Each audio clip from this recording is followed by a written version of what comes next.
Okay, we are working with Ditka today, and we're going to talk about a session. So the pre-session would make sure you have a nice secure location where the dog is comfortable, limited distractions. The second thing, calm yourself, take a couple deep breaths, calm the dog. You can see, then after that you would do the 4 observations. The first one, or 4 examinations. The first one is observation, just observing her gait, observing her coat, her eyes, her breathing, just overall her skin, issues like that. The second one would be to listening and smelling. She's got a little bit of bad breath from some tooth issues. Her ears smell good. They're pretty clean. Her breathing is very nice and steady. The third thing you would do is her history, which would be her medical history. What medication she's on. She's got some arthritis. She's got some tooth issues. She has glaucoma. She's on some supplements for her arthritis and other issues. And then the fourth thing would be to palpate. She doesn't really have any, she's got a nice coat. She doesn't really have any areas of sensitivity except around her one remaining good eye, which is very clear and bright.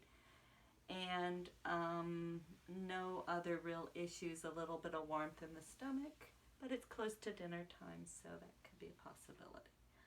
So those are the 4 observations. The next thing I would do would be the opening. So you want to calm the dog. You want to ask their permission. Maybe their shoulder, pet their shoulder to calm them down.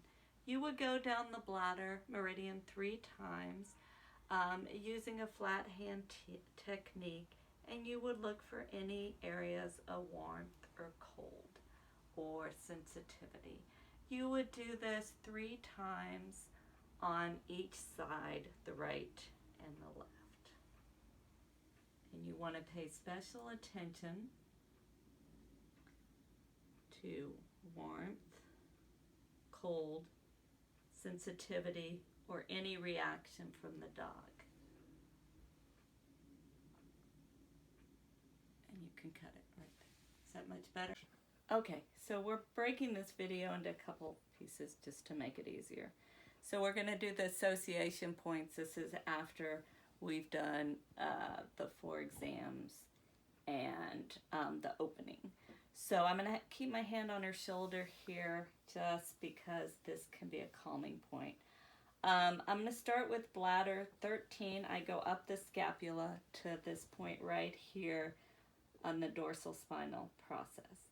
I go down 1 vertebra here down to bladder 13 is for the lung, bladder 14 is for the pericardium.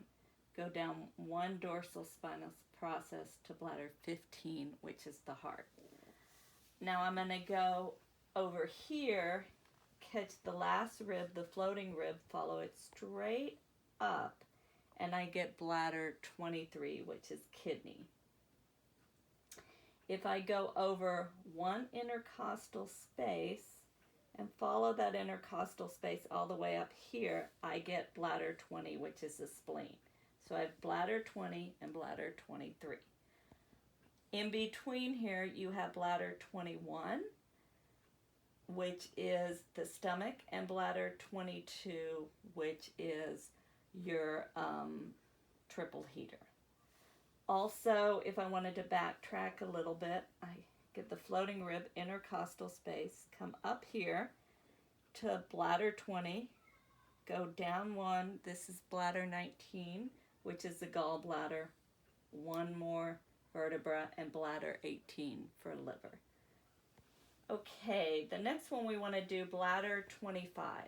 So I come straight up here in the floating rib, bladder 23. I get right here in the hip bladder, and I come over 2/3 of the way, and this indention is bladder 25, which is large intestine.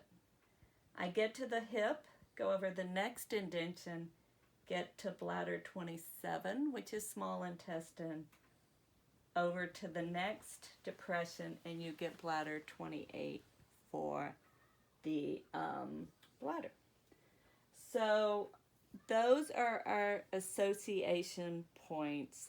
Okay, so we're going to talk a little bit about point work. You always want to keep one hand on the dog, maybe the shoulder, because that's an area comfortable for him.